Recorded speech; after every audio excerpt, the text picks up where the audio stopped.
Église La Mission, j'espère que vous allez bien. Amen. Que la paix et la grâce de Dieu soient sur vous. Amen.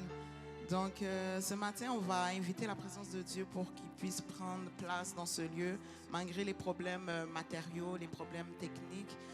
Dieu nous a fait grâce de pouvoir être là ce matin, de pouvoir amener une louange, une prédication, une adoration à l'Éternel. Donc, on va demander à Dieu de prendre la place dans ce lieu et on va lui remercier. Merci aussi d'avance pour sa présence. Amen.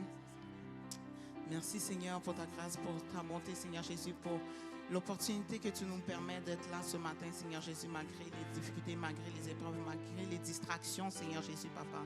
Seigneur Papa, je remets ce service, nous remettons ce service entre tes mains Seigneur Jésus. Et prends la place qui te revient, Seigneur Papa, que toute chose soit pour ta gloire et ta gloire seule, Seigneur Papa. Et que, Seigneur Papa, que nos cœurs soient disposés, Seigneur Papa, à te louer et t'adorer en esprit et en vérité, Seigneur Jésus.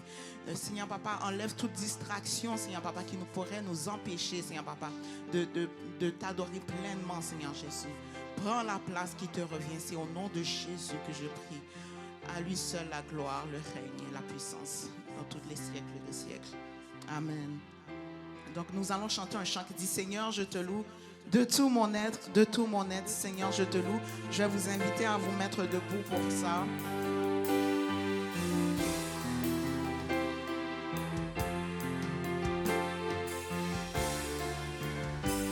Seigneur, Seigneur, je te loue de tout mon être, de tout mon être. Seigneur, je te loue. Louange de mes lèvres, louange de mon cœur, tout ce que je fais te glorifie, Seigneur. Seigneur, je te loue de tout mon être, de tout mon être. Seigneur, je te louange de mes lèvres, louange de mon cœur, tout ce que je fais te glorifie.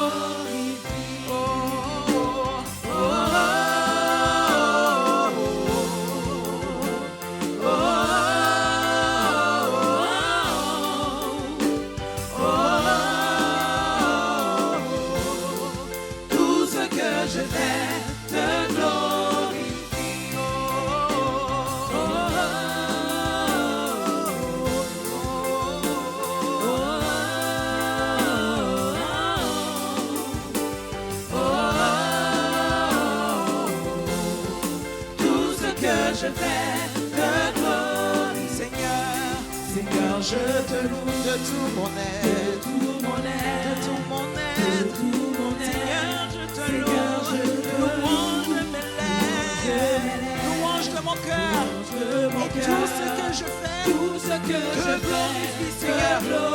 Seigneur, je te loue, de tout mon être, de tout mon être, de tout mon être, de tout mon être. Seigneur, je te loue, louange de mes lèvres, louange de mon cœur, tout ce que je fais te glorifie. Oh, oh, oh,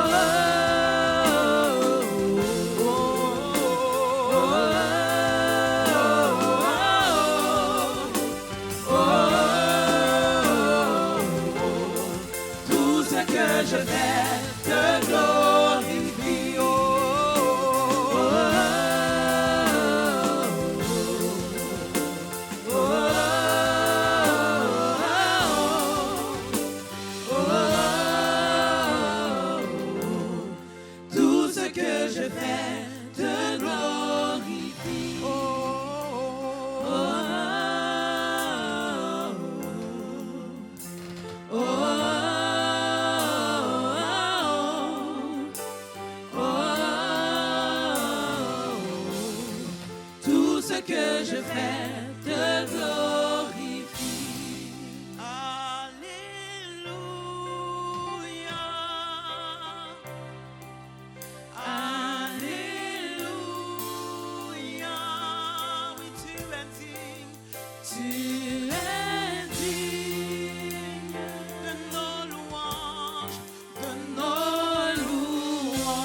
Sois loué, exalté. Sois loué, exalté. Sois loué, exalté. Jésus, toi que nous glorifions, toi que nous exaltons, toi que nous exaltons, jamais. Ton nom soit glorifié. Sois loué, exalté, alléluia. Sois loué, exalté. Sois loué, exalté. Sois loué, exalté. Jésus, toi que nous exaltons, toi que nous glorifions, toi que nous exaltons, ton nom soit glorifié. Alléluia, alléluia,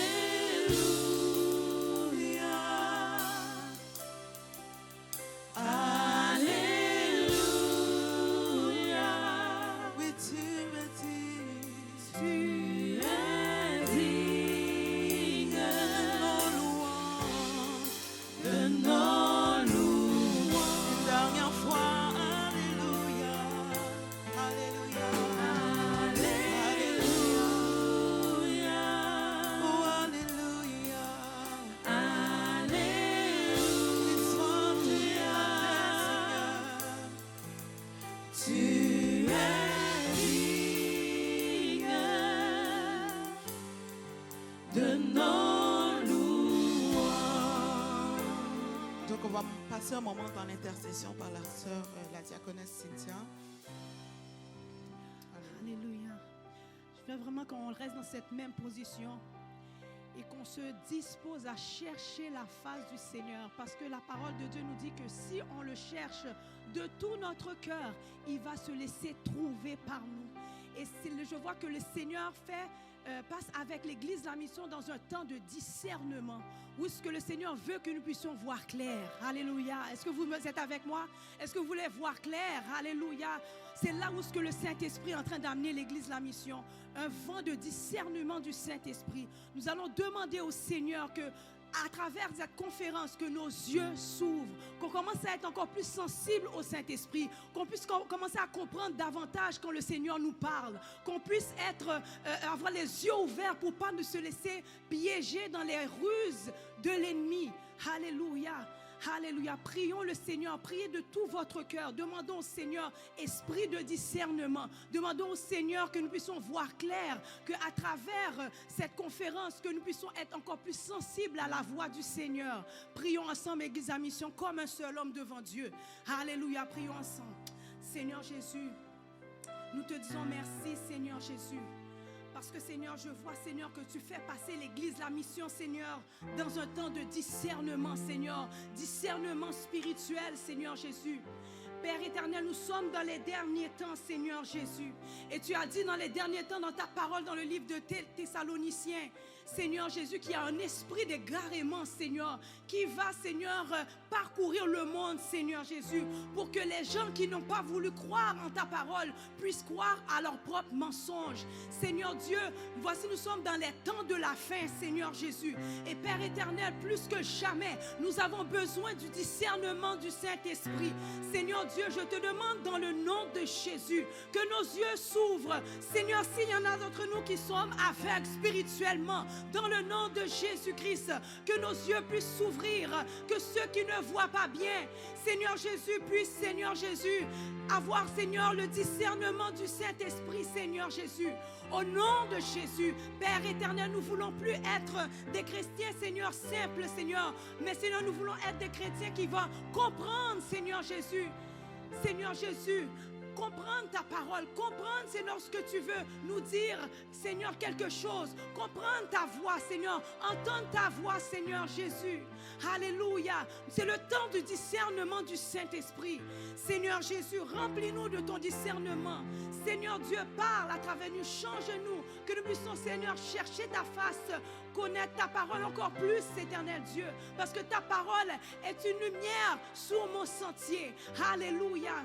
Seigneur Jésus, je te te demande, Seigneur, que cette parole nous guide, Seigneur Jésus. Que nous ne soyons pas guidés par nos émotions, mais que nous puissions être guidés par toi, Saint-Esprit, par un esprit de clarté, un esprit de discernement, Seigneur Jésus, afin que toutes les ruses du diable, toutes les ruses, Seigneur, d'esprit de démons de Jézabel, Seigneur Jésus, que nous puissions, Seigneur, les démasquer au nom de Jésus. Et s'il y en a, Seigneur Jésus, qui sont influencés par cet esprit-là, que Seigneur, à partir de ce dimanche, Seigneur Dieu, ça soit leur breakthrough au nom de Jésus, que ça soit leur percée dans le nom de Jésus, une percée du Saint-Esprit dans le nom de Jésus. Je te demande la puissance du Saint-Esprit puisse mettre en lumière toutes les œuvres des ténèbres ce matin. Au nom de Jésus, nous voulons exposer l'ennemi, que les œuvres des ténèbres soient exposées ce matin. Au nom de Jésus, exposées par la lumière et la clarté du Saint-Esprit, dans le nom de Jésus, dans le nom de Jésus, dans le nom de Jésus. Alléluia. Seigneur, je prie pour toute personne qui soit, Seigneur, enchaînée, Seigneur, ce matin, soit libérée au nom de Jésus. Je déclare la liberté du Saint-Esprit, soit en activité, soit en action ce matin, dans le nom de Jésus. Saint-Esprit, Esprit du Dieu vivant, manifeste ta présence avec puissance, manifeste ta présence par la liberté, manifeste ta présence par des guérisons, manifeste ta présence par des délivrances ce matin. Au nom de Jésus, je prie que la puissance du Saint-Esprit soit manifestée dans le nom de Jésus, afin que ton peuple soit libre, libre de t'adorer, libre de te louer, libre, Seigneur Dieu, de s'avancer dans ta présence, Seigneur Dieu. Alléluia. Merci, Seigneur Jésus. Merci d'avance, Seigneur. Merci d'avance, Seigneur. Dites avec moi, je le reçois. Je le reçois. Le discernement du Saint-Esprit, je le reçois. La liberté du Saint-Esprit. La puissance du Saint-Esprit. La toute présence puissante du Saint-Esprit. La délivrance du Saint-Esprit. Dans mon esprit, je le reçois. Dans mon âme, je le reçois. Au nom de Jésus. Alléluia, acclamons le Seigneur. Alléluia, alléluia, alléluia. C'est pour la liberté que le Seigneur nous a sauvés. Alléluia, nous la réclamons dans le nom de Jésus. Qu'elle se manifeste dans le nom de Jésus. Alléluia, alléluia. Merci d'avance, Seigneur Jésus. Nous le recevons, nous le recevons. Nous allons prier pour une nouvelle dimension dans notre consécration avec le Seigneur. Est-ce que vous le voulez ce matin? Alléluia, cherchons la face de Dieu ce matin, Église La Mission, comme on ne l'a jamais cherché. Si tu sens que tu dois te mettre à genoux, mets-toi à genoux. Si tu sens que tu dois marcher dans la salle pour chercher la présence de Dieu en priant, fais-le. Si tu dois rester à ta place, fais-le. Mais cherchons la présence de Dieu.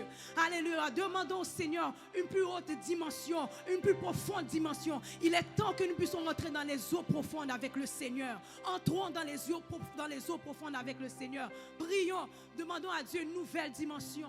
Alléluia. Père éternel, dans le nom de Jésus, Père, nous voulons, Seigneur, une nouvelle dimension dans notre consécration avec toi, Seigneur. Seigneur, plus que jamais, notre consécration a été attaquée. Seigneur, plus que jamais, Seigneur Dieu, l'ennemi a essayé de nous éloigner de toi, Seigneur.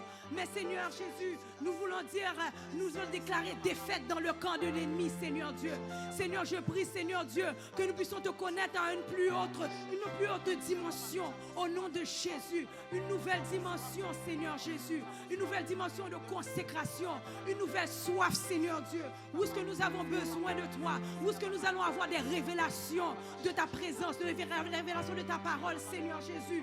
Au nom de Jésus, nous la réclamons, Seigneur Jésus. Remplis-nous, Seigneur, que nous puissions, Seigneur, chercher ta face. Seigneur, que nous puissions, Seigneur, avoir une nouvelle consécration dans la sainteté. Une nouvelle consécration, Seigneur, dans l'humilité. Une nouvelle consécration, Seigneur, dans ta parole, dans la méditation de ta parole. Une nouvelle consécration dans notre vie de prière, Seigneur Dieu. Tu dis dans ta parole, Seigneur, que ma maison sera appelée une maison de prière. Père éternel, je te demande dans le nom de Jésus que notre maison, que notre chez-soi soit une maison de prière. Que notre corps soit une maison de prière. Que notre église, la mission, soit une maison de prière, Seigneur, où ce que nous cherchons ta face, éternel Dieu. Seigneur Jésus, nous prions, Seigneur, nouvelle dimension, Seigneur, une nouvelle dimension d'onction, au nom puissant de Jésus. Alléluia, Seigneur Jésus. Une nouvelle dimension d'onction, une nouvelle dimension de révélation. Au nom de Jésus, que nous puissions comprendre quelle est, Seigneur Jésus, ta volonté pour notre vie, Seigneur Jésus. Que nous puissions être remplis de la connaissance de ta volonté, dans le nom de Jésus, afin que nous puissions aller plus haut, plus loin avec toi, dans le nom de Jésus. Parce que, Seigneur, ce que tu nous réserves est tellement grand. Où ce que tu veux nous amener, c'est tellement grand. C'est au-delà de ce qu'on peut penser, au-delà de ce qu'on peut imaginer. Seigneur, nous voulons, Seigneur, que tous les projets que tu as faits sous nous, Seigneur, des projets de paix et non de malheur, afin que nous donner un avenir et de l'espérance, que nous puissions, Seigneur, les vivre, ces projets, au nom de Jésus. Mais nous avons besoin de nous approcher de toi encore plus, dans une nouvelle dimension. Seigneur, nous la voulons, nous la réclamons, dans le nom de Jésus, dans le nom de Jésus, dans le nom de Jésus. Fais-le, Seigneur, tu peux le faire. Aide-nous, Seigneur. Il y en a, Seigneur Jésus-Christ, qui ont des difficultés, des bornes, Seigneur Jésus, qui soient libérés dans le nom de Jésus. Seigneur, s'il y a des addictions, Seigneur, qui nous empêchent, Seigneur Dieu, d'avancer avec toi, Seigneur, que ces addictions puissent tomber dans le nom puissant de Jésus. Seigneur Jésus, sois avec nous, Papa, en notre dimension, Seigneur. Parce que, Seigneur Dieu, tu as de grandes choses pour nous et nous les voulons, nous voulons les vivre, Seigneur. Nous voulons les expérimenter. Seigneur Dieu, nous t'en prions dans le nom de Jésus-Christ. Fais-le, Seigneur Jésus. Alléluia. Merci, Seigneur. Merci d'avance, Seigneur Jésus.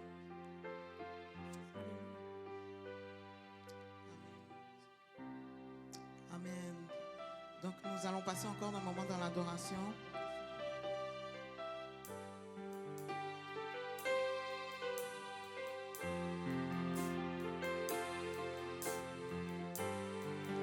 Les yeux fixés vers toi, j'oublie les problèmes autour de moi pour t'adorer, mon roi, être guidé par toi. Les yeux fixés vers toi, j'oublie les problèmes autour de moi pour t'adorer, mon roi, être guidé par toi. Je veux t'adorer, t'adorer, t'adorer. Je veux t'adorer, t'adorer, t'adorer. Je veux t'adorer, t'adorer. Seigneur, t'adorer. Je veux t'adorer. Je veux t'adorer, t'adorer. Je veux t'adorer, t'adorer. Je veux t'adorer, t'adorer. Seigneur, t'adorer. Les yeux fixés vers toi, j'oublie les problèmes autour de moi pour t'adorer, mon roi, être guidé par toi. Les yeux fixés vers toi, les yeux fixés vers toi, j'oublie les problèmes autour de moi pour t'adorer, mon roi, être guidé par toi. Je veux t'adorer. Je veux t'adorer, t'adorer, oui, t'adorer. Je veux t'adorer, t'adorer, oui, t'adorer. Je veux t'adorer, t'adorer. Seigneur, t'adorer. Voilà ma prière, je veux t'adorer. Je veux t'adorer, t'adorer, oui, t'adorer. Je veux t'adorer, t'adorer. Je veux t'adorer, t'adorer. Seigneur, t'adorer. Je veux t'adorer, je veux t'adorer, t'adorer. Je veux t'adorer, t'adorer. Je veux t'adorer, t'adorer. Seigneur, t'adorer. Je veux t'adorer. Je veux t'adorer, t'adorer. Je veux t'adorer, t'adorer. Je veux t'adorer, t'adorer. Seigneur, t'adorer. Seigneur, vous méritez toute gloire. Personne pas capable adorer en place moins. Le moins gardé, le moins gardé. ça ou fait pour moi. Personne pas adorer en place moi. You Lord, you are worthy. You Lord, you are worthy. And no one can worship. And no one can worship you for me. For all the things you've done for me. Pour tout ce que tu as fait pour moi. Personne ne peut t'adorer à ma place, Seigneur. No one can worship you for me. Voilà ma louange, my worship. Here's my worship. All of my worship. Receive my worship. Receive my worship. All of my worship.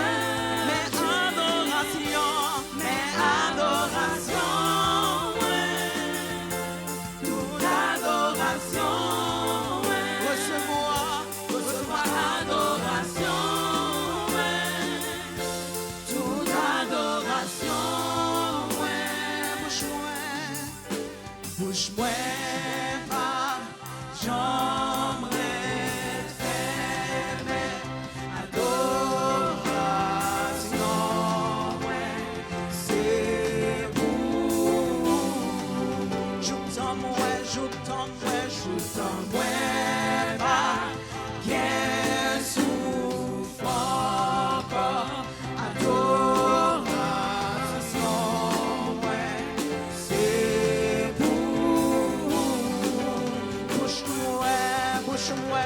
bouge-moi pas, j'aimerais t'aimer, adoration, ouais, c'est pour.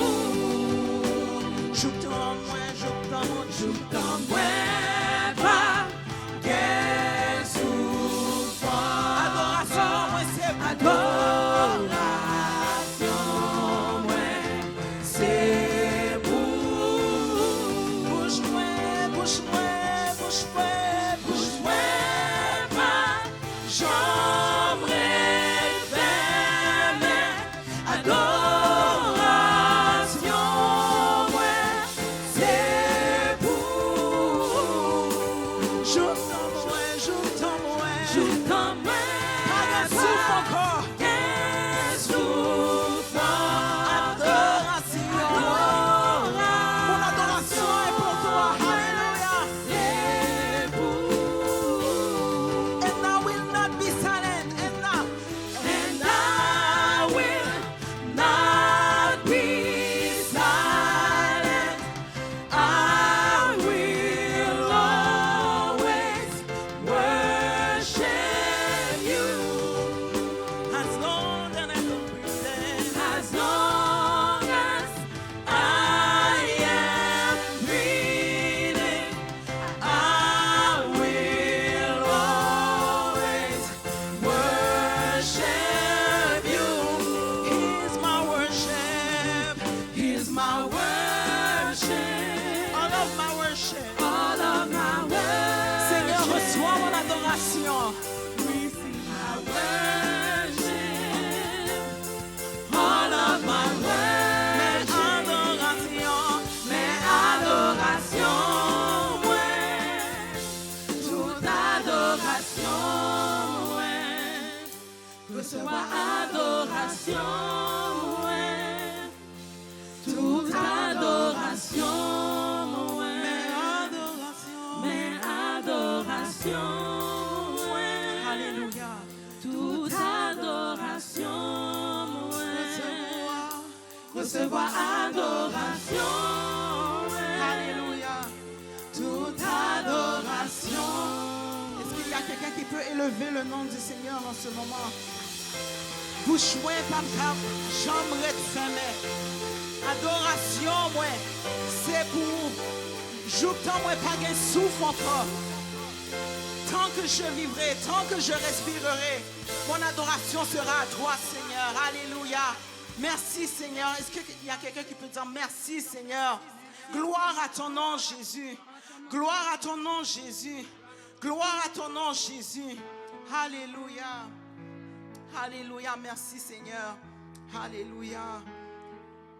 Nous allons passer un dernier moment dans la louange. Alléluia.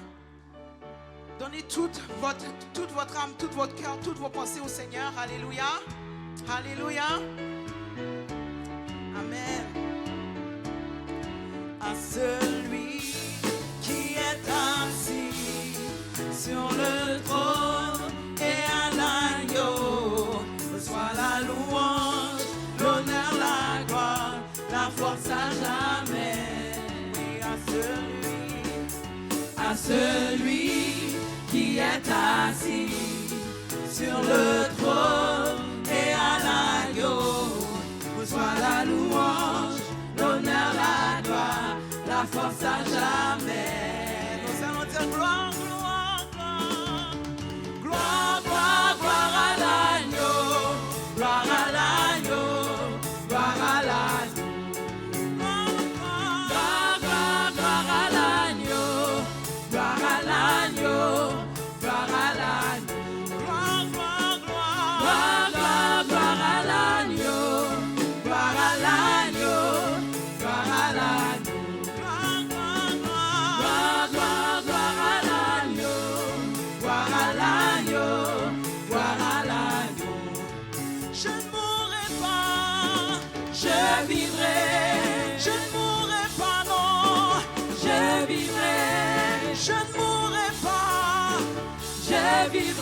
Et je raconterai les œuvres de l'Éternel. Et je raconterai les œuvres de l'Éternel. Je ne mourrai pas, je vivrai. Je ne mourrai pas, non, je vivrai. Je ne mourrai pas, je vivrai. Et je raconterai les œuvres de l'Éternel. Et je raconterai les œuvres de l'Éternel. Je raconterai les œuvres de l'Éternel. Et je raconterai les œuvres de l'Éternel. Qui t'aime louer, bon Dieu blanc. Qui t'aime adorer, bon Dieu blanc. Qui t'aime louer, bon Dieu blanc. Qui t'aime adorer, bon Dieu blanc. Si ouais m'a toujours dit, c'est grâce mon Dieu sur moi. Tes parents aiment faire pour ça. Regardez moi comme ça. Si ouais ma vie jolie, c'est grâce mon Dieu sur moi. Tes parents aiment faire pour ça. Regardez moi comme ça. Qui t'aime louer, bon Dieu non. Qui t'aime adorer, bon Dieu non. Qui t'aime chanter, bon Dieu non. Qui t'aime adorer, mon Dieu blanc. C'est grâce, c'est grâce, c'est grâce, c'est grâce, c'est grâce, c'est grâce, c'est grâce, c'est grâce, c'est grâce. Tout ça c'est grâce, tout ça c'est grâce, c'est grâce, c'est grâce, c'est grâce, c'est grâce, c'est grâce. Qui t'aime louer, mon Dieu non. Qui t'aime adorer, bon Dieu non. Qui t'aime louer, bon Dieu non. Qui t'aime adorer, bon Dieu non. Qui t'aime louer, bon Dieu non. Qui t'aime adorer, bon Dieu non. Qui t'aime louer, bon Dieu non. Qui t'aime adorer. Alléluia. Alléluia. Est-ce qu'on peut acclamer le roi des rois? Est-ce qu'on peut l'acclamer? Alléluia. Sa grâce est sur nous. Alléluia. Alléluia. Si je vis aujourd'hui, c'est par sa grâce. Alléluia. Alléluia. Si tu me vois aujourd'hui, ce matin, c'est par sa grâce. Alléluia. Si je peux respirer, c'est par sa grâce. Alléluia. Alléluia. Merci Seigneur. Alléluia. Gloire à ton nom Jésus. Donc nous allons passer par la deuxième partie de la conférence. Donc restez concentrés, restez dans le discernement, dans le Seigneur. Amen.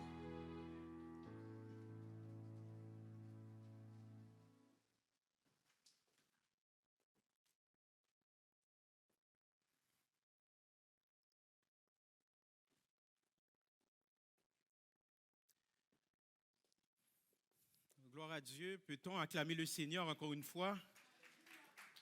Gloire à Dieu, gloire à Dieu. Je ne sais pas si vous avez remarqué, Cynthia a fait un coup de clavier tantôt. Vous avez remarqué ça tantôt? Pourquoi c'est à la dernière minute, Cynthia, tu fais ça? C'était bon, là, on avait envie de continuer. Encore une fois, nous allons faire quelque chose de spécial. On l'avait déjà fait autrefois. Vous allez vous lever et c'est vous-même qui allez prier pour moi pour la conférence. Donc, vous allez vous lever si la santé vous le permet et vous allez prier pour moi pour cette conférence parce que c'est une conférence qui est extrêmement importante. On est dans une transition, dites transition. Donc, on est dans une transition spirituelle et dans cette transition-là, eh bien, il faut cultiver l'esprit de discernement. Donc, vous allez simplement prier afin que Dieu continue à parler à travers moi dans le nom puissant de Jésus. Donc, priez pour moi, s'il vous plaît, au nom de Jésus.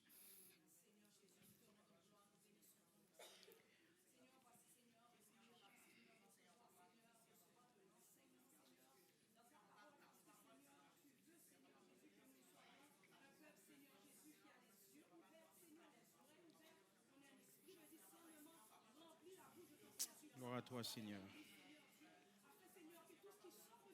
Sois glorifié, Seigneur.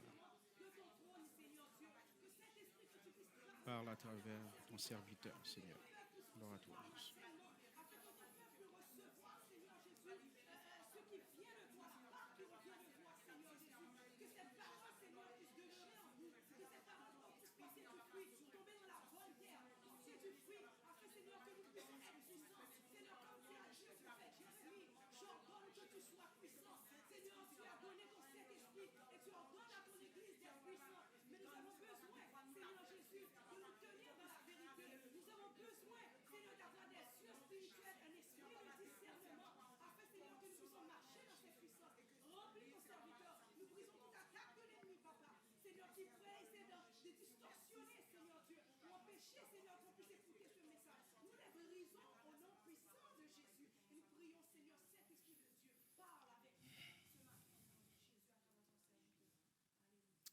Amen, amen. Gloire à Dieu, je vous remercie. Vous pouvez prendre place à la gloire de Dieu. Donc, je nous rappelle encore une fois que nous sommes encore dans cette thématique. Dieu nous a donné une parole prophétique pour cette année. Et c'est un mot, tout simplement, c'est renaissance. C'est la renaissance spirituelle. Et la renaissance spirituelle, je peux vous le résumer ainsi, c'est un éveil intérieur. Okay? C'est comme ça qu'il faut le voir. La renaissance spirituelle, c'est un éveil intérieur, mais qui n'est pas provoqué par vous, qui n'est pas provoqué par l'environnement. C'est provoqué par l'Esprit de Dieu lui-même. Ça va là? C'est provoqué par le Saint-Esprit. Maintenant, lorsque Dieu provoque l'éveil spirituel, c'est-à-dire que je ne suis pas la même personne qu'autrefois, je ne suis pas la même personne qu'il y a 2 ans, il y a 3 ans, ou voire même 3 mois. Eh bien, cet éveil spirituel qui est provoqué par l'Esprit de Dieu nous transforme, change notre perspective et change également notre connexion spirituelle envers Dieu. C'est-à-dire que cette renaissance spirituelle vous donne le goût pour les choses de Dieu, vous donne le goût de connaître davantage Dieu, vous donne le goût de chercher la face de Dieu. Vous n'êtes pas dépendant de l'Église pour chercher la face de Dieu. Vous n'êtes pas dépendant du pasteur ou de la femme du pasteur pour chercher la face de Dieu. Cet éveil va s'enclencher parce que c'est l'Esprit de Dieu. L'Esprit de Dieu vous donne davantage de connaître les rudiments, connaître les préceptes de Dieu. Maintenant, lorsque vous avez ce goût de la parole, lorsque vous avez ce goût de connaître Dieu, vous cherchez Dieu, vous avez cette passion pour chercher Dieu, vous ne pouvez pas garder cela pour vous-même. Écoutez, la plupart d'entre vous, vous avez écouté un bon film, vous aimez ce film, mais vous allez partager ce film que vous avez vu parce que vous avez vécu une expérience en regardant ce film. Eh bien, il en va de même lorsqu'on vit une renaissance spirituelle. C'est dire qu'on a envie d'en parler à notre entourage. On a envie de partager notre histoire, comment Dieu nous a transformés, comment Dieu renouvelle nos pensées, comment Dieu nous a réellement changé notre mentalité, changé notre caractère. Et lorsque Dieu fait cela maintenant, Dieu va aiguiser notre esprit de discernement. Dieu va nous donner le discernement. On est capable de voir des choses cachées. Vous savez, dernièrement, dans mon temps de dévotion personnelle, j'ai reçu quelque chose par rapport à ma vie. Mais je crois pertinemment que c'est pour tous les chrétiens qui cherchent la face de Dieu. Parce que laissez-moi vous dire, vous êtes des privilégiés de Dieu. Ouf. Est-ce que vous avez compris ça? Vous êtes des privilégiés de Dieu parce que Dieu est mort à votre place. Dieu, il est ressuscité, il est là constamment. Il a dit à ses disciples, je ne vais pas vous laisser seuls, maintenant je serai avec vous par le biais de son esprit. Et lorsque je cherchais la face de Dieu, Dieu m'a révélé certaines choses par rapport à ma vie, par rapport à mon entourage. Et Dieu m'a dit ceci, le Saint-Esprit de Dieu m'a dit, continue à chercher, continue à cultiver ta relation avec moi. Je te garantis, je vais te montrer encore de plus grandes choses. Ouh, j'étais excité et je me suis dit, wow, je suis privilégié de recevoir cette parole. Mais je crois que c'est pour nous tous. C'est pour tous ceux et celles qui cherchent la face de Dieu. Je vous le dis au nom de Jésus. Au nom de Jésus, Dieu va vous donner plus de révélations. Dieu va vous montrer des choses cachées. Il y a des choses qui sont mystérieuses qui arrivent dans notre vie. On n'arrive pas à les interpréter, mais si vous cherchez de tout votre cœur le Seigneur Jésus-Christ, je vous garantis, Dieu va vous révéler ces choses. Parce que vous aimez Dieu, vous cherchez Dieu, pas parce que vous êtes parfait, mais parce que vous cherchez Dieu de tout votre cœur. Amen. Donc, on est dans la transition, on est dans cette transition où on a besoin de discernement. Et on continue encore une fois cette conférence, l'esprit de Jézabel, comprendre, c'est-à-dire c'est de discerner et confronter, c'est la deuxième partie. Donc, c'est une conférence, ce n'est pas une prédication, c'est sûr et certain que, je l'ai dit la dernière fois, le côté preacher va sortir parce que bon, je suis comme ça, n'est-ce pas? Donc, pardonnez-moi s'il y a le petit côté prédicateur là qui sort là, n'est-ce pas? Parce que je suis passionné de la parole de Dieu. Amen. Je suis vraiment, vraiment passionné de la parole de Dieu. J'anticipais ce moment depuis fort longtemps. Donc, tournez avec moi dans Apocalypse. Apocalypse, chapitre 2, le verset 20. Lorsque vous êtes rendu, vous allez dire Jésus. Si vous n'avez pas votre Bible, bon, vous pouvez suivre à l'écran s'il y a lieu. Apocalypse, chapitre 2, le verset 20. Je sens qu'on va recevoir aujourd'hui, je le sens dans le nom de Jésus. Dans le nom de Jésus. L'ennemi n'est pas content. L'ennemi n'est pas content. Apocalypse, chapitre 2, le verset 20. Je lis pour vous. Mais ce que j'ai contre toi, c'est que tu laisses la femme Jézabel, qui se dit prophétesse, enseigner et séduire mes serviteurs, pour qu'ils se livrent à l'impudicité et qu'ils mangent des viandes sacrifiées aux idoles. Parole de Dieu.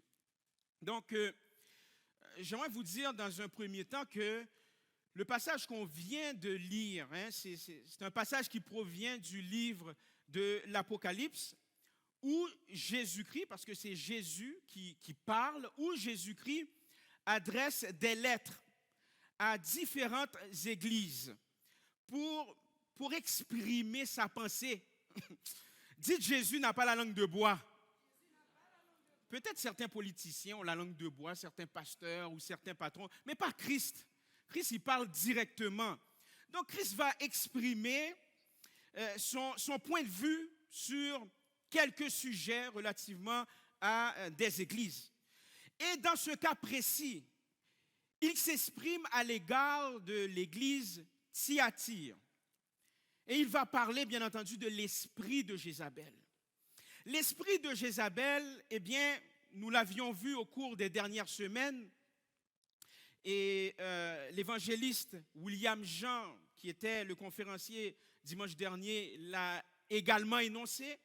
L'esprit de Jézabel, mes chers amis, est une allusion à l'hypocrisie religieuse qui s'oppose à Dieu. C'est tiré de l'Apocalypse. Et le texte fait référence à l'église de Thyatire où une femme est associée à cette figure historique Jézabel qui a bel et bien existé. Ce n'est pas uniquement la Bible qui en parle, il y a des livres historiques aussi qui en parlent, notamment un historien bien connu, un historien juif, en la personne de Flavius Joseph aussi. Donc,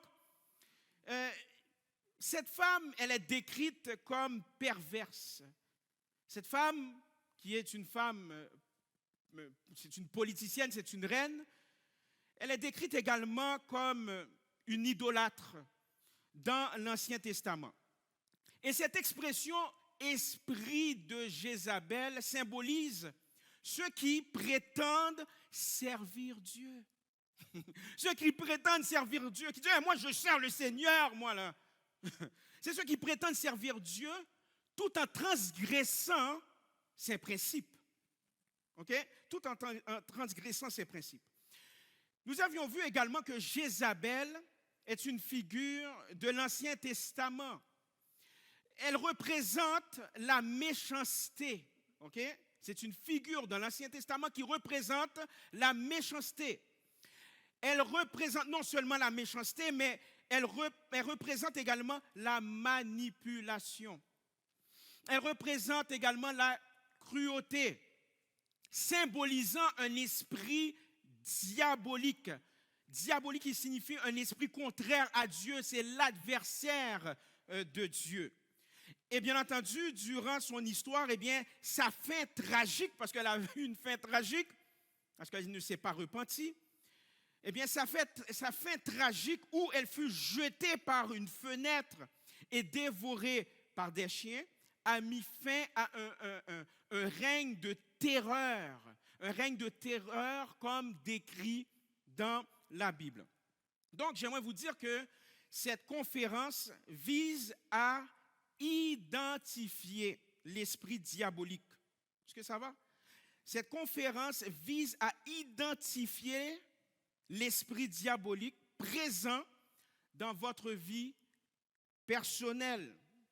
À savoir, là je paraphrase, je crois que c'est l'apôtre Paul qui l'a dit. Oui, c'est l'apôtre Paul dans 2 Corinthiens, je crois, chapitre 13, j'oublie le verset, peut-être verset 8, où l'apôtre Paul écrit à l'église de Corinthe, une église qu'il a implantée, et il a eu des moments difficiles avec cette église-là, et il va leur dire, mais prenez le temps de vous examiner à savoir si vous êtes réellement dans la foi.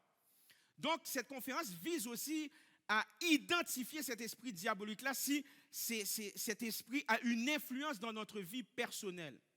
Peut-être que cet esprit, et j'ose l'espérer par ailleurs, que ce mauvais esprit n'a aucune influence sur votre vie personnelle, parce que si c'est le cas, il y a de l'espoir. Okay? Il y a de l'espoir, ne vous inquiétez pas. En Jésus, il y a toujours de l'espoir. En Jésus, il y a toujours une solution.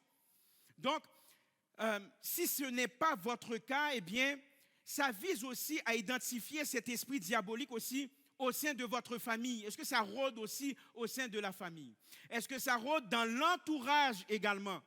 Est-ce que ça rôde dans l'entourage? Que Dieu nous donne le discernement pour savoir si c'est dans notre entourage, si c'est dans notre passé aussi. Parce que le mauvais esprit a peut-être sévi dans le passé, il y a des conséquences par rapport à ça. On vit certaines conséquences, on vit certaines frustrations aussi reliées à ce mauvais esprit. Est-ce que c'est dans le milieu du travail aussi?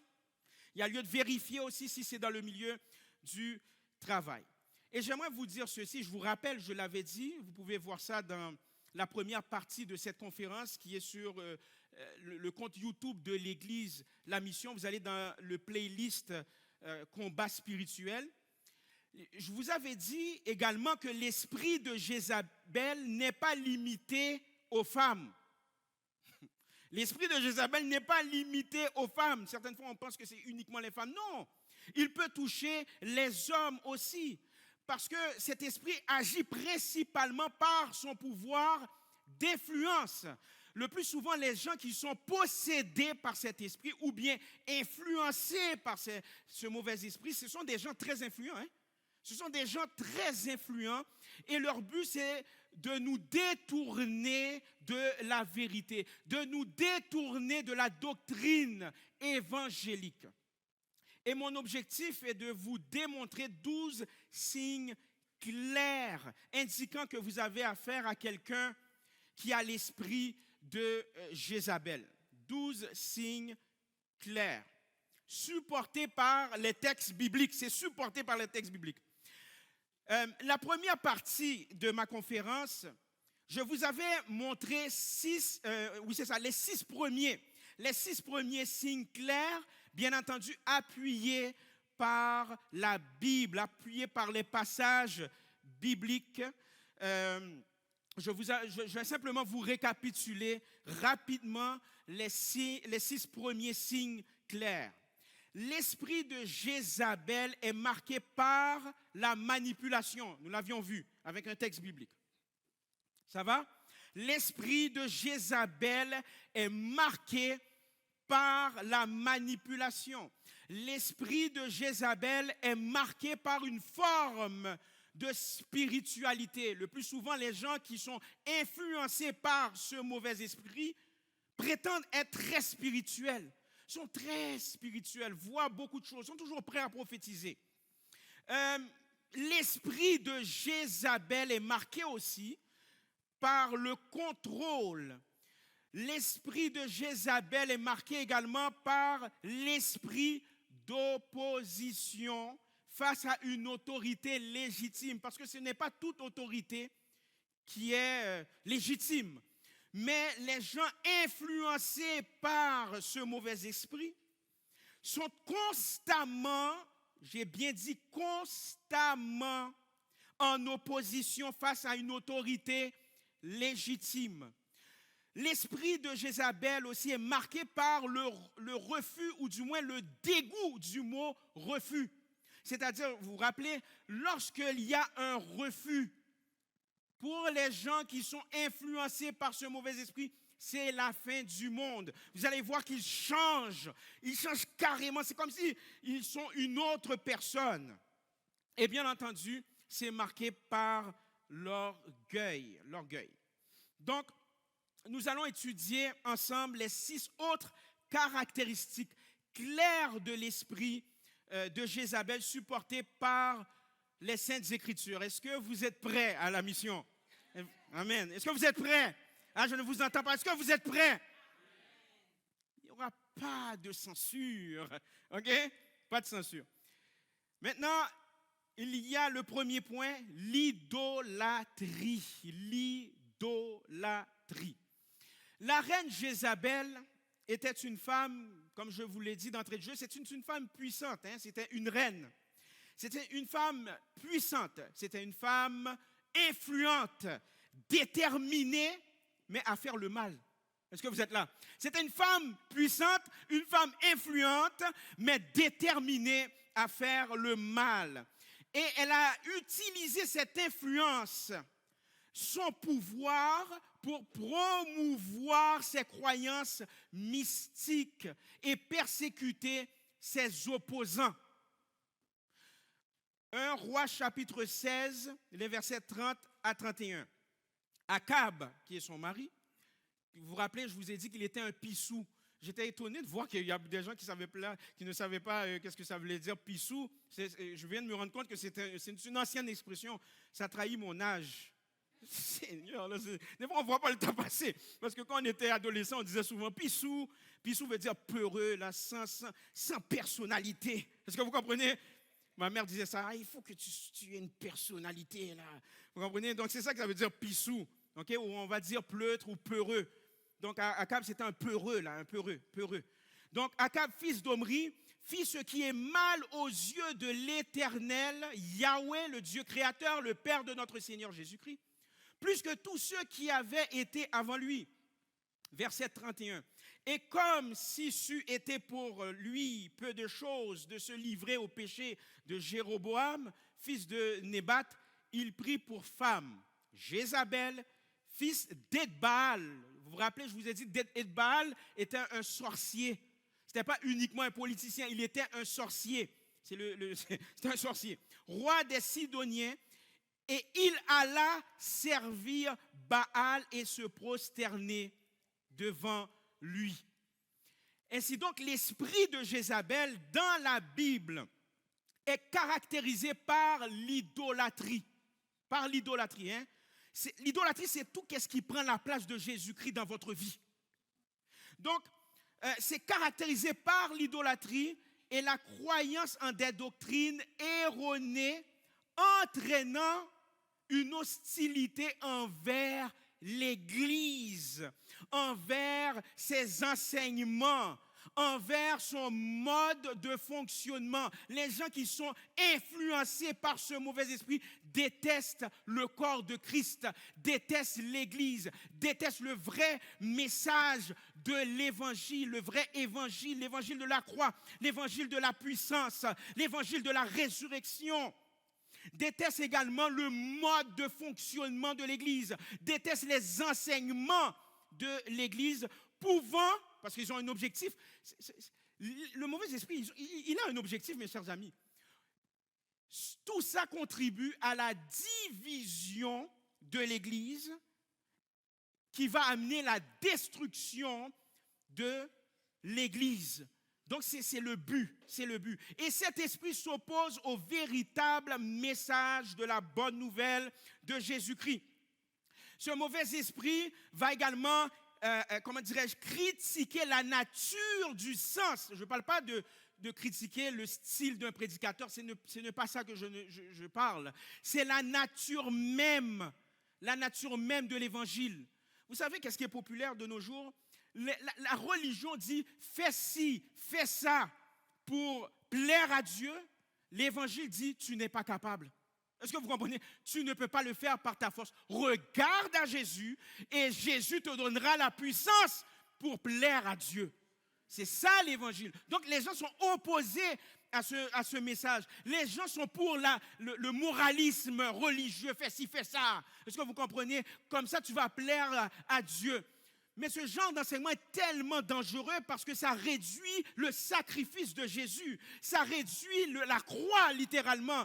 Je n'ai rien à faire. Si je ne vis, on vient de chanter, c'est pas moi, c'est la grâce de Dieu qui vit en nous. Donc l'esprit de Jézabel, je pourrais vous dire, c'est ça là. C'est un esprit très, très religieux là. Religieux, anti-église, anti-corps de Christ, anti-enseignement, anti-mode de fonctionnement de l'Église. C'est tellement anti-Église que ce sont des gens qui opèrent seuls. Ils vivent leur spiritualité seuls. Ils n'ont pas besoin de corps. Vous savez, on a besoin de tous et chacun pour grandir. J'ai besoin de vous pour grandir. Tantôt, je vous ai dit de prier pour moi. Est-ce que vous comprenez? Parce que vous avez l'Esprit de Dieu. Vous avez la puissance de Dieu. Vous êtes capable de prier pour le prédicateur, pour le conférencier. Donc, j'ai besoin de vous également.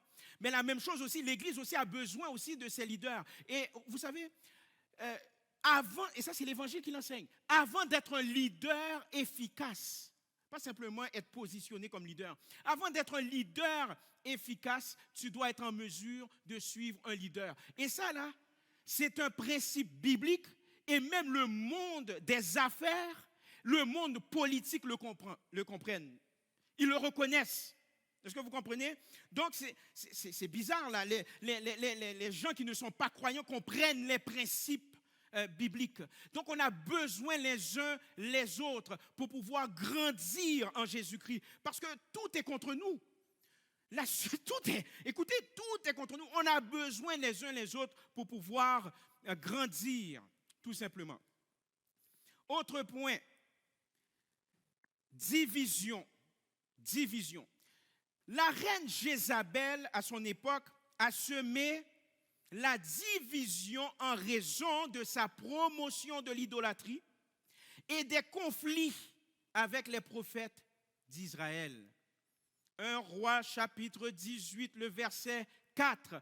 Et lorsque Jézabel extermina les prophètes de l'Éternel, Abdias prit 100 prophètes qu'il cacha, 50 par 50. Vous voyez l'ordre. L'esprit de Jézabel aime le désordre, aime les chicanazizani. Mais l'esprit de l'Éternel, c'est de l'ordre. C'est ordonné.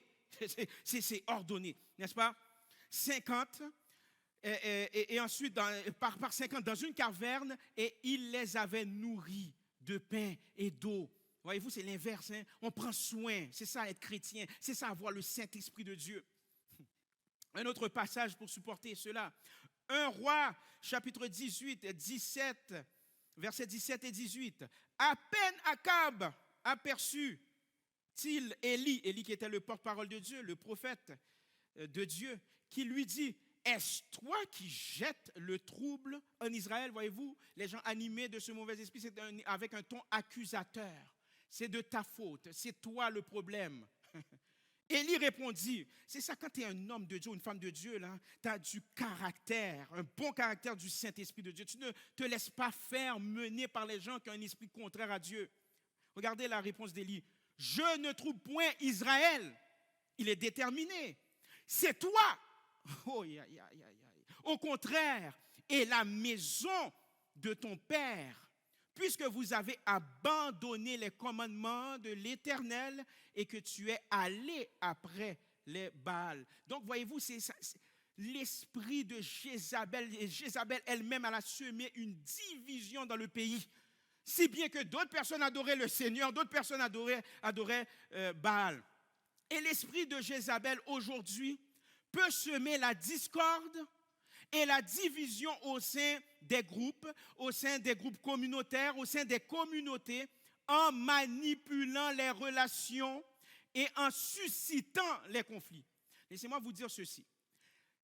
Le conflit n'est pas le problème, c'est comment tu vas gérer le conflit. Est-ce que vous comprenez? C'est normal qu'il y a des conflits, c'est normal, on est des êtres humains à part entière. Mais c'est comment tu vas gérer le conflit.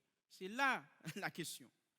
Donc on voit que l'esprit de Jézabel sème la division et suscite des conflits. Un autre point maintenant, confusion. Confusion. L'esprit de Jézabel est marqué par la confusion. 2 Rois chapitre 9, les versets 30 et 31. Jéhu, c'est un héros de l'époque, entra dans Jezreel. Jézabel, regardez ça, c'est incroyable, c'est incroyable. Jézabel l'ayant appris, mit du fard à ses yeux et para sa tête et regarda par la fenêtre. Verset 31. Comme Jéhu franchissait la porte, elle dit, regardez ça, elle dit, est-ce la paix, nouveau Zimri, assassin de son maître? C'est très bizarre. C'est très bizarre. Je vais vous expliquer le contexte. Vous savez ici, parce que Jéhu a été mandaté pour éliminer Jézabel. Il a été mandaté par Dieu. Et lorsque Jéhu arrive à Jezreel pour exécuter Jézabel, cette dernière apprend son arrivée. Okay? Elle apprend son arrivée. Et là, qu'est-ce qu'elle va faire? Lorsqu'elle apprend qu'il y a un homme qui va venir, maintenant, elle va se maquiller pour le séduire. Okay? On le voit dans le texte. Elle va se maquiller pour le séduire. Hein? Elle mit du fard à ses yeux, para sa tête. Mais bizarrement, l'insulte. Confusion. L'insulte en le traitant d'assassin. Nouveau Zimri.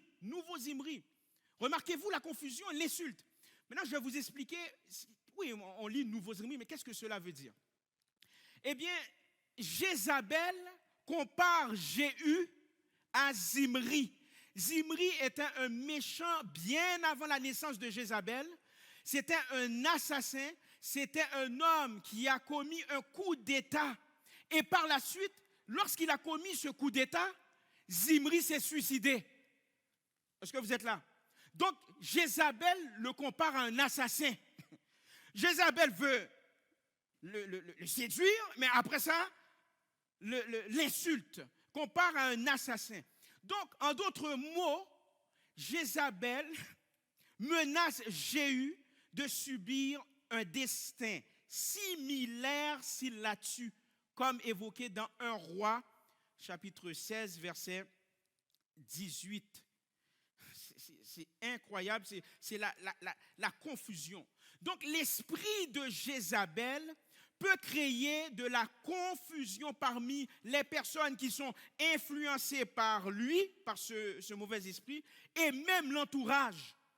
C'est ce que l'esprit de Jézabel fait, c'est semer une confusion. Je vais vous dire un exemple flagrant.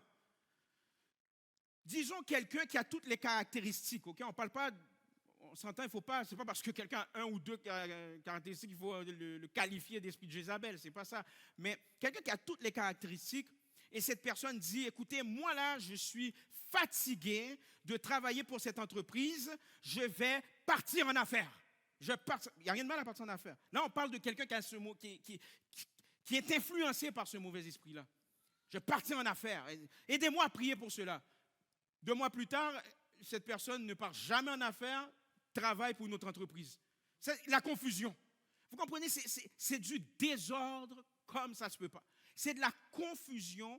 Donc l'esprit de Jézabel, vous allez voir, les gens qui sont marqués par ce mauvais esprit sèment, premièrement, parce qu'ils vivent un désordre personnel. Est-ce que vous comprenez? Ils vivent un désordre personnel et c'est tellement rempli de désordre que maintenant veulent, et de confusion, ils veulent semer la confusion parmi l'entourage. Donc l'esprit de Jézabel est marqué par le désordre, par la confusion. Un autre point, ça va vous étonner, l'infanticide. L'infanticide. Je vais vous dire ceci, l'infanticide est un acte criminel consistant à tuer un enfant en bas âge. C'est lorsque vous tuez un enfant en bas âge ou un nouveau-né, peu importe. On appelle ça infanticide. 1 Roi, chapitre 18, verset 19. Il y a une révélation. Là, vous allez voir, il y a une révélation. Dites révélation au nom de Jésus. 1 Roi, chapitre 18, verset 19. Fais maintenant rassembler tout Israël auprès de moi, à la montagne du Carmel, et aussi les 450 prophètes de Baal et les 400 prophètes d'Astarté, c'est un esprit astral, vous vous rappelez, qui mangent à la table de Jézabel. Dans un premier temps, ici dans le texte, les prophètes de Baal sont dirigés par la reine Jézabel. Donc, Jézabel faisait figure de prêtresse également. C'était une sorcière.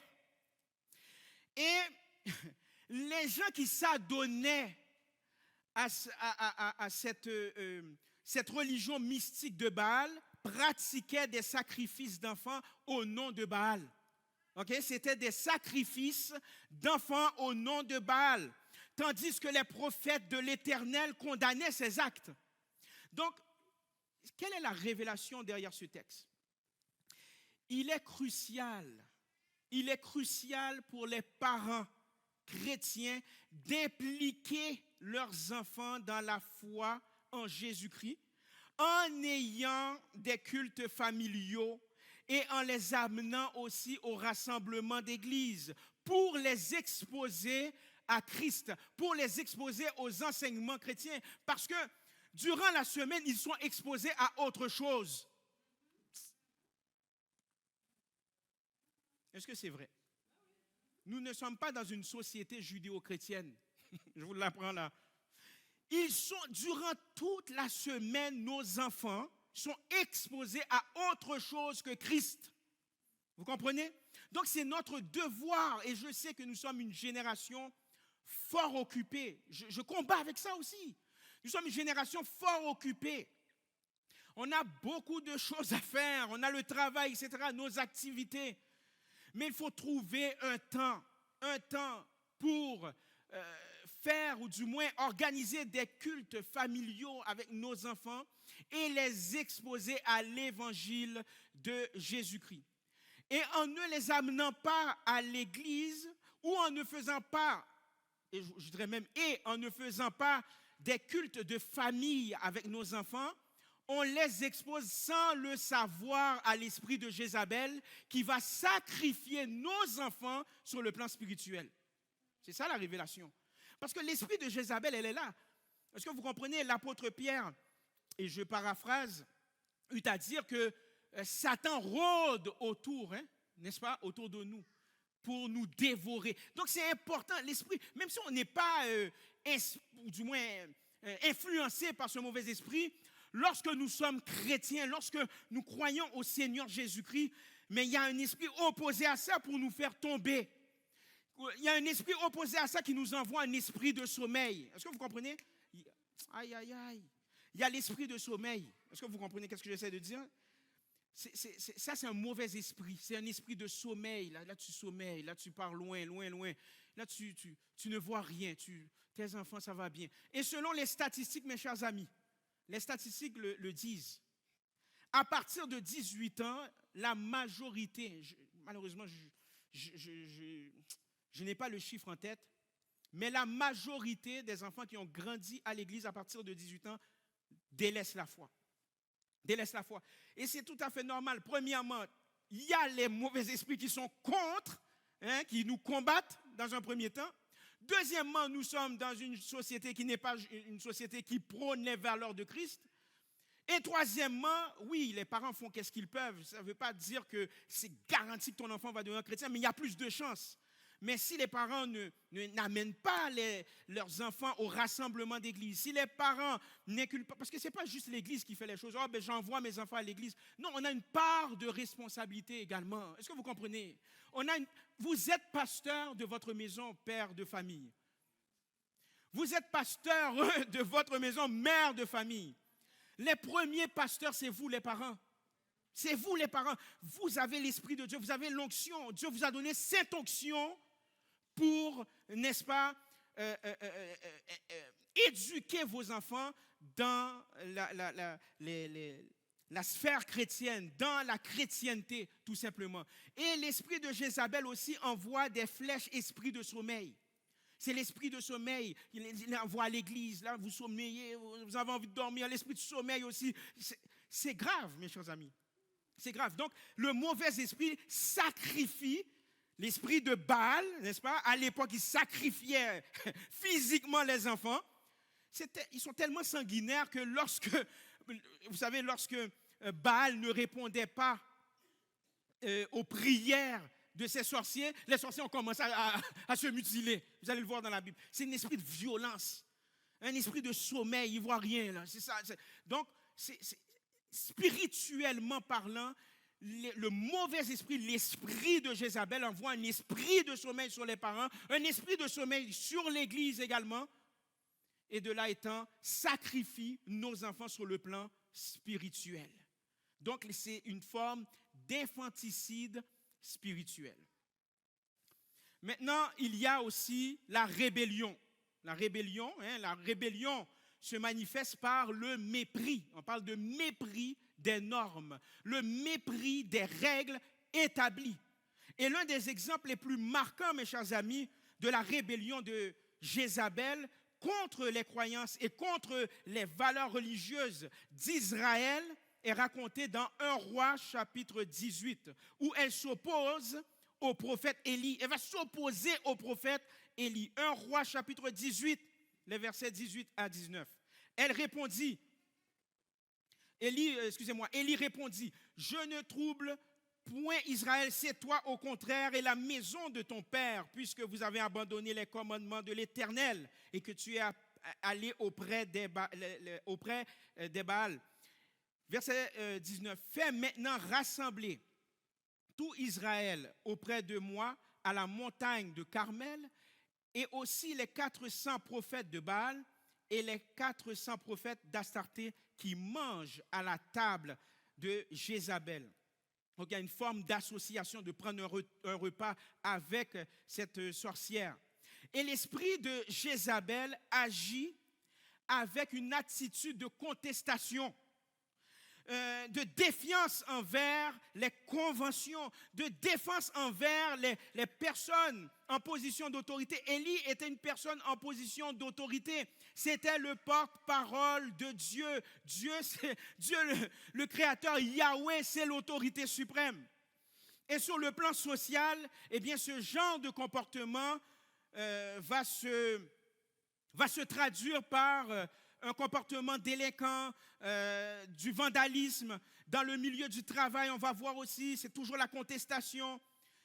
On le remarque aussi dans Apocalypse chapitre 2, verset 20. On voit une contestation aussi avec cette femme qui prétendait être de Dieu. Donc, on constate que la rébellion, ça fait partie de l'esprit de Jézabel.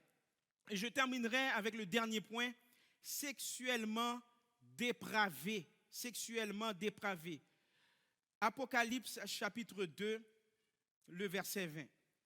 Mais ce que j'ai contre toi, c'est que tu laisses la femme Jézabel, qui se dit prophétesse, qui se dit porte-parole de Dieu, qui se dit une femme de Dieu, enseigner et séduire mes serviteurs pour qu'ils se livrent à l'impudicité, l'immoralité sexuelle, et qu'ils mangent des viandes sacrifiées aux idoles. En d'autres mots, l'esprit de Jézabel utilise sa sexualité pour contrôler, pour manipuler les autres. On n'a qu'à penser aux scandales religieux au cours des dernières années. On n'a qu'à penser également au scandale qui s'est passé dans de grandes entreprises au cours des dernières années, dans lesquelles les gens ayant cet esprit-là manipulent les individus sexuellement parlant. Maintenant, face à tout ça, il faut se poser une question. Maintenant qu'on comprend le mode de fonctionnement de l'esprit de Jézabel, mais comment confronter? Et je termine là-dessus. C'est très simple. Comment, vous savez c'est quoi la vraie question? Comment, par la foi en Jésus-Christ, peut-on combattre l'influence de l'esprit de Jézabel? C'est la bonne question. Comment, par la foi en Jésus-Christ, peut-on combattre l'influence de l'esprit de Jézabel? 2 points. Premièrement, ceux qui sont influencés par ce mauvais esprit, repentez-vous. Repentez-vous d'avoir permis à cet esprit de vous contrôler. Repentez-vous, parce que la repentance, elle est accessible.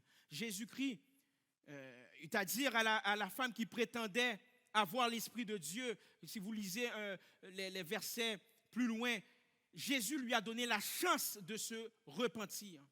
Donc, repentez-vous d'avoir permis à cet esprit de vous influencer. Vous repentez-vous tout simplement.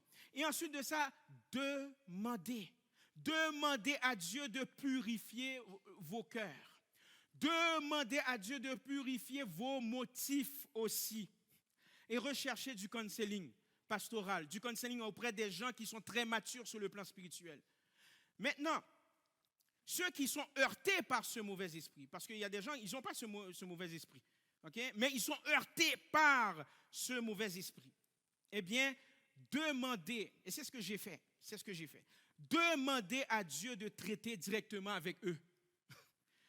Non, prenez pas la charge de traiter avec ces gens-là. Oh, j'ai entendu deux amen. Ah ouais. Ah non. Non, moi quand je vois ça, aïe. Moi je dis, tu n'as pas affaire avec moi. Tu as affaire avec Dieu. Tu as affaire avec l'esprit de Dieu en moi, c'est dangereux. C'est la même chose.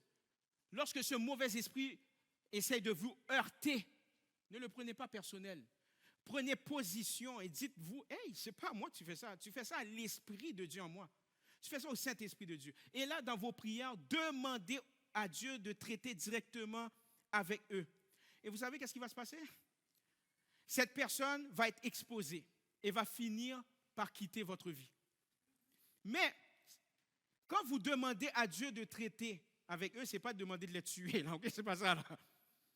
C'est simplement demander à eux que leur cœur change. Et vous savez quoi? Il y a des gens qui vont se repentir. Gloire à Dieu, si c'est le cas. C'est ça le but. C'est ça le but. Gloire à Dieu. Il y a des gens qui vont se repentir tout d'un coup. Vous voyez, cette personne vous demande pardon. Oh, oh là là. Ces gens-là vont venir vous voir, vont vous demander pardon. Ces gens-là, des fois, se rendent compte, vont dire, je crois que j'ai ce mauvais esprit qui essaye de m'influencer. Parce que, vous vous rappelez, je vais donner une étude biblique sur ça. Lorsque vous êtes un chrétien, vous ne pouvez pas être possédé. Par contre, vous pouvez être influencé. C'est les non-croyants qui sont possédés. Donc, il y a des gens qui vont probablement dire, écoute, je suis influencé par ce mauvais esprit, aide-moi, je t'ai fait du mal. Mais il y en a d'autres qui refusent la repentance, qui vont se tenir debout quand même, là, d'une mauvaise façon. Dieu va simplement les enlever de votre vie, tout simplement. Et just too bad pour eux. Donc, demandez à Dieu tout simplement de traiter avec eux. Et comprendre et confronter l'esprit de Jézabel, je vous le dis, surtout de nos jours, c'est essentiel pour notre vie spirituelle. Parce que l'esprit de Jézabel incarne la manipulation. L'esprit de Jézabel incarne la séduction, la domination pouvant nuire à vos relations. Pouvant nuire à vos relations à l'église, pouvant nuire à vos relations familiales, pouvant nuire à vos relations entre amis, pouvant nuire à vos relations à l'école, pouvant nuire à vos relations aussi dans votre milieu de travail. Voilà pourquoi il y a lieu de comprendre et de confronter cet esprit. On est appelé à confronter ce mauvais esprit par la force du Saint-Esprit de Dieu. On est appelé à comprendre également parce que nous sommes dans l'ère où nous allons recevoir beaucoup de révélations. Ça ne va même pas m'étonner que je reçoive des courriels, que vous avez reçu des révélations. Les révélations, ce n'est pas propre au pasteur, oubliez ça. Okay, oubliez ça. On est le corps de Christ. Vous allez recevoir des révélations de Dieu. Bien entendu, l'apôtre Paul l'a si bien dit, lorsqu'on reçoit quelque chose, il y a lieu aussi de discerner, il y a lieu d'analyser également les prophéties. Mais vous êtes appelés à recevoir des révélations de Dieu parce que Dieu vous amène, je vous le dis, au nom de Jésus, je déclare sur ta vie que Dieu t'amène dans une nouvelle saison. Reçois-le, reçois-le. Ce n'est pas pour rien que tu es attaqué. Ce n'est pas pour rien. C'est parce que tu es dangereux. Tu es une personne dangereuse. C'est pour ça. Tu es dangereux pour l'ennemi. Donc l'ennemi va tout faire pour te déstabiliser sur le plan financier, sur le plan émotionnel. C'est parce qu'en réalité, parce que certaines fois on va dire, mais c'est peut-être moi, c'est qu'est-ce que j'ai. Non, c'est parce que tu es dangereux. Tu es dans le bon camp. Que Dieu te fortifie, Église de la Mission. Que Dieu vous fortifie, ceux qui nous écoutent également par le biais de l'Internet, dans le nom de Jésus. Et soyez encouragés. Et que le discernement de Jésus vous permet de distinguer la vérité du mensonge et d'identifier ses comportements et de répondre au nom puissant de Jésus. Amen.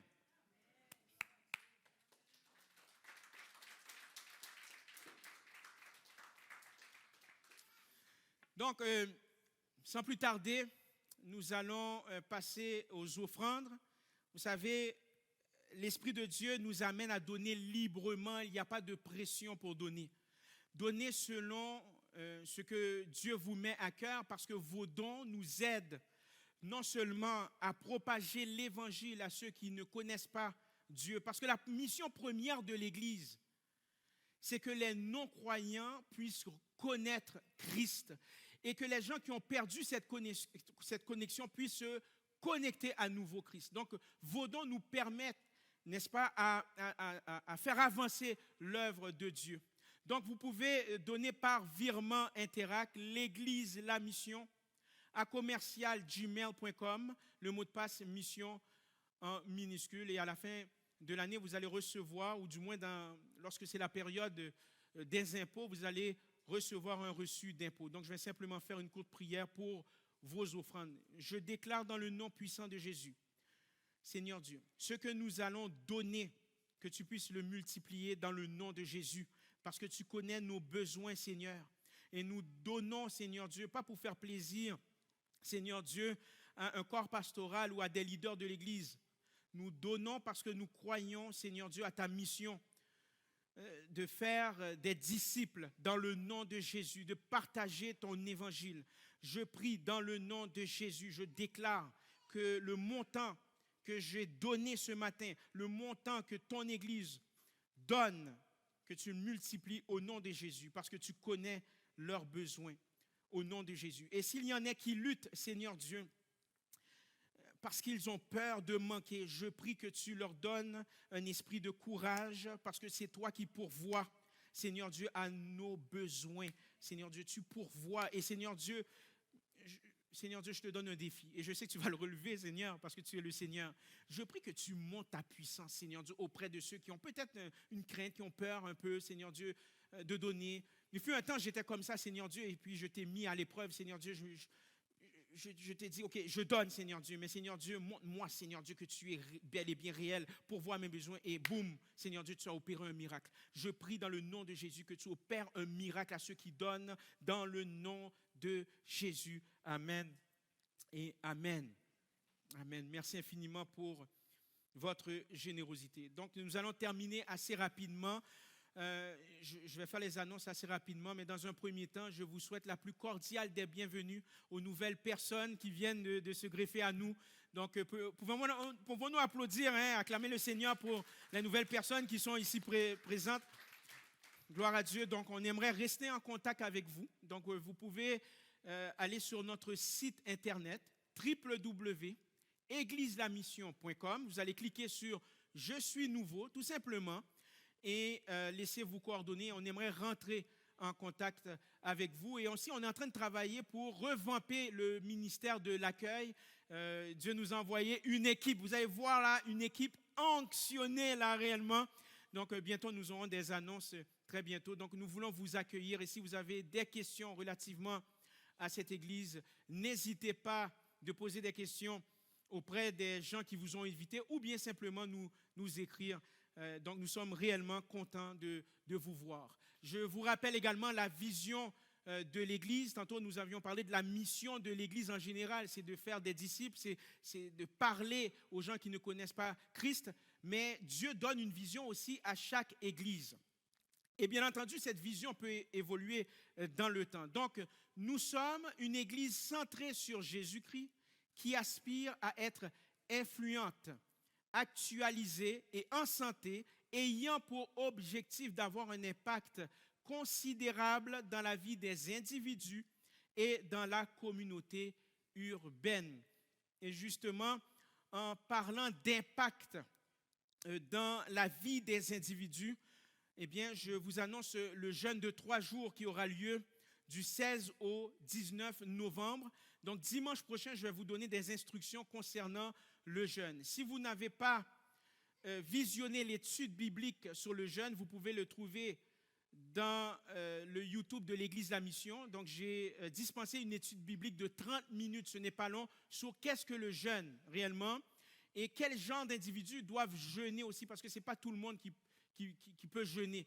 Donc, s'il vous plaît, allez voir cette courte étude sur le jeûne et la semaine prochaine, je vais vous donner des instructions concernant le jeûne et je prépare aussi un guide électronique que je vais vous envoyer très bientôt. Donc, vous aurez des instructions très bientôt, donc 16 au 19 novembre. Maintenant, en parlant d'avoir un impact dans la communauté urbaine, eh bien, nous sommes au mois de novembre, n'est-ce pas? Et il y a le mouvement Movember, okay? Le mouvement Movember qui est une campagne mondiale annuelle qui se déroule pendant le mois de novembre. Et son objectif principal, c'est de sensibiliser l'opinion publique à la santé masculine, aux questions de santé masculine, notamment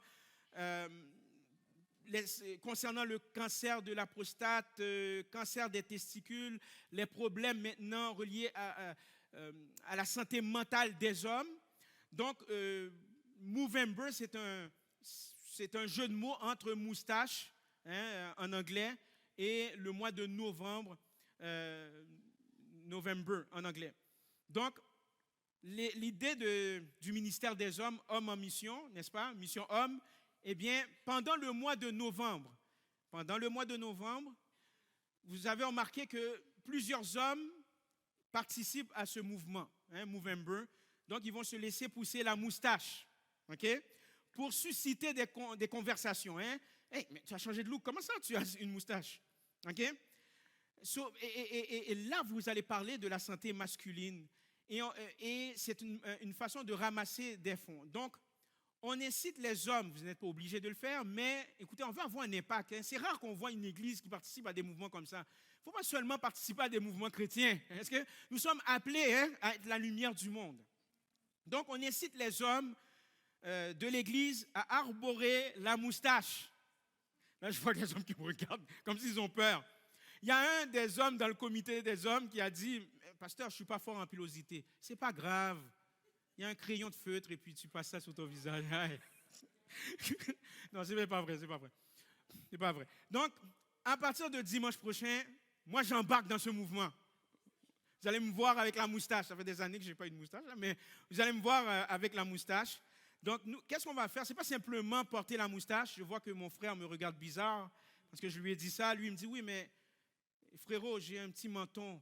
Mais j'ai dit, c'est cute quand même. Ta femme trouve ça cute, c'est pas grave. Okay? Donc, c'est pas grave. Donc, le but, ce n'est pas simplement porter la moustache, mais on veut aussi ramasser des dons. On aimerait donner un don à ce mouvement et que le mouvement Movember voit que l'Église donne aussi. Vous comprenez? Donc, on veut avoir un impact aussi dans la société. Donc, comment on va le faire? Et ça, je vais en parler aussi à la trésorière, c'est que vous allez faire un don à l'Église en précisant, lorsque vous allez envoyer à partir de dimanche prochain votre virement, donc vous allez indiquer Movember et l'organisme aussi bénéficiaire lors de votre virement. Donc on va à partir de dimanche prochain, parce que je vais avoir une autre réunion avec le ministère des Hommes, donc on va vous suggérer 2 organismes aussi. Donc vous allez écrire Movember et l'organisme, et puis l'administration va s'occuper de les transférer à l'organisme concerné. Mais j'aimerais vous dire qu'il faut aussi garder l'offrande régulière. Okay? On ne veut pas être dans le trou, là. Hein? C'est une offrande spéciale. Okay? Le Movember, c'est une offrande spéciale. Et il y a votre offrande régulière également. Et si vous avez d'autres questions, n'hésitez pas à nous écrire à info@commercial-église-la-mission.com. Donc, les hommes, est-ce que vous êtes prêts? Je vois les hommes me regarder. C'est un défi. Hey, on est des hommes, là. C'est pas grave. Moi, vous allez voir, j'aurai la moustache. Ça va être dur, mais j'aurai la moustache. OK, j'aurai la moustache. Surtout Robert, là, il a une belle barbe, là. Aïe, aïe, aïe. Robert m'a regardé avec les gros yeux. Robert. Mais il y a plusieurs styles. Hein. Vous allez voir, parce qu'on a un groupe chat, il y a plusieurs styles aussi. Donc, vous choisissez le style de moustache. Donc, nous allons nous lever tout simplement. Nous allons terminer avec une parole prophétique sur votre vie. Une parole prophétique sur votre vie dans le nom puissant de Jésus. J'espère que ma petite fille va me reconnaître. Reçois cette parole prophétique dans le nom puissant de Jésus. Que l'Éternel te donne l'esprit de discernement dans le nom de Jésus. Dans le nom de Jésus, parce que tu as accès à ce pouvoir, car tu as l'Esprit de Dieu en toi. Ne laisse personne te définir dans le nom de Jésus, mais laisse-toi définir par le Saint-Esprit de Dieu. Ouvre ta bouche et parle et reçois des révélations de la part du Saint-Esprit. Au nom de Jésus, amen et amen. On se voit dimanche prochain, on aura un service spécial, c'est une surprise, ça va être très spécial dimanche prochain. Donc, que Dieu vous bénisse, bon dimanche. Et les hommes, n'oubliez pas, la moustache, moustache.